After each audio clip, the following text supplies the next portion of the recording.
just heard short proceeding. Oh, I'm sorry. Are you feeling well enough to go through a short but important legal proceeding?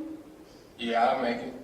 Okay. You are appearing in the courtroom by video conference. I understand Mr. Corrigan from the Public Defender's Office is there with you.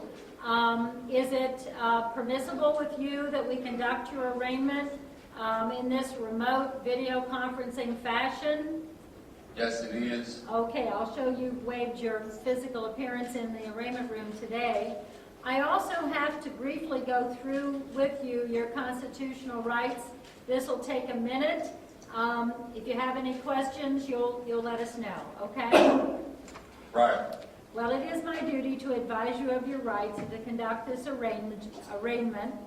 Both the Constitution of the United States and the state of Ohio guarantee every person charged with certain criminal offenses, certain basic rights. They are as follows. You have a right to know and understand the charges placed against you. You have a right to a public and speedy trial. You have a right to a trial by jury, but you can elect to have your trial conducted with a court judge sitting without a jury. You have a trial. The state of Ohio is the burden of proof. They have to prove guilt beyond a reasonable doubt with evidence. You have a right to meet your accusers face to face and to cross-examine witnesses for the prosecution through your attorney. You have the right to summon or subpoena witnesses in your behalf. You may not be compelled to testify against yourself. You have a right to an attorney. If you can't afford one, one will be appointed for you. You will be assessed a $25 fee for an appointed attorney, but you will, of course, still get a lawyer even if you can't afford the $25. You may be ordered to repay the cost of court-appointed counsel in the future. In this arraignment, this includes the setting of a bond, and of course we'll ask you when you received a copy of your indictment and whether or not you understand the charges.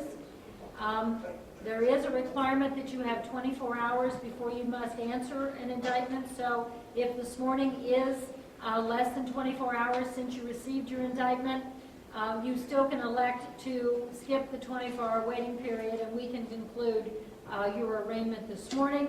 And then, of course, finally, we're going to ask you how you wish to plead. Whether you plead guilty or not guilty, we're going to assign a judge to your case. So, Mr. Madison, when did you receive a copy of these two indictments? Yesterday.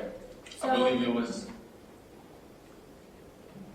yesterday. Okay, can we skip the 24-hour waiting period for each of these indictments and go forward with your arraignment today?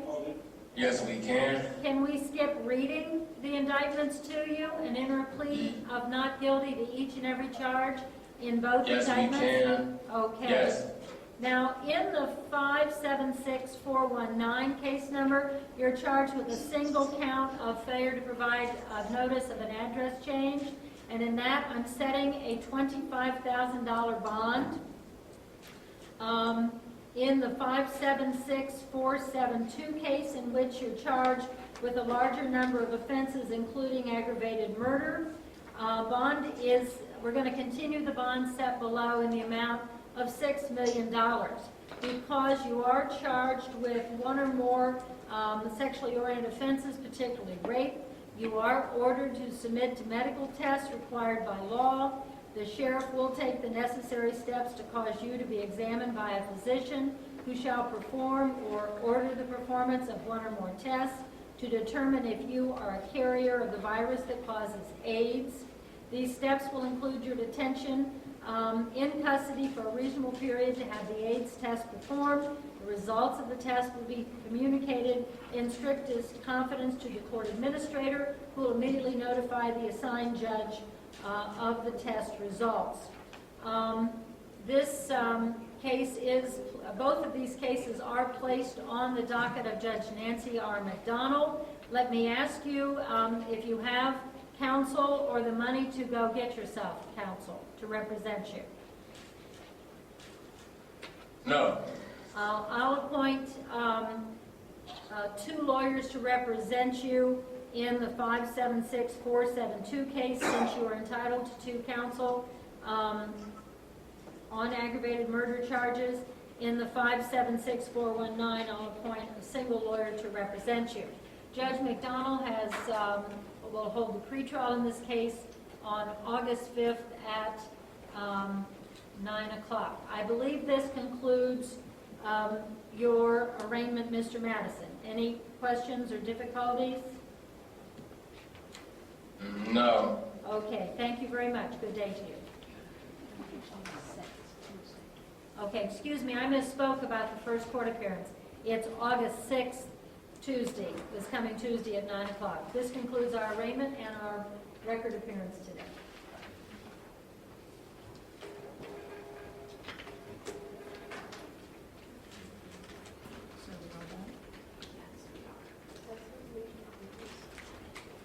All rise.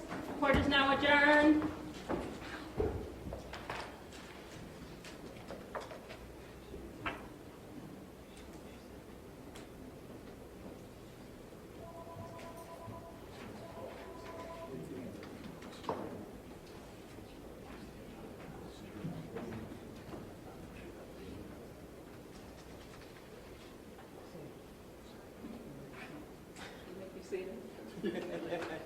That's it.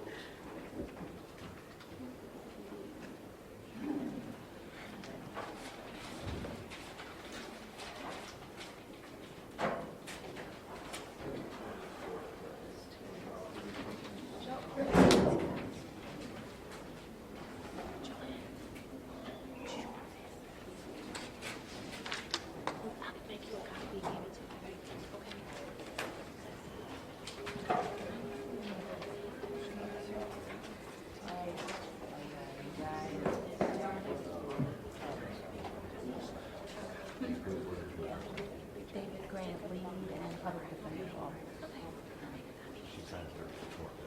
She put Grant on notice to change for justice.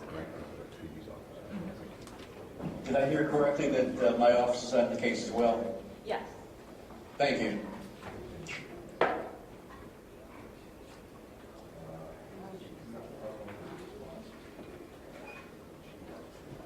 think that he's supposed to get a copy of her.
Okay.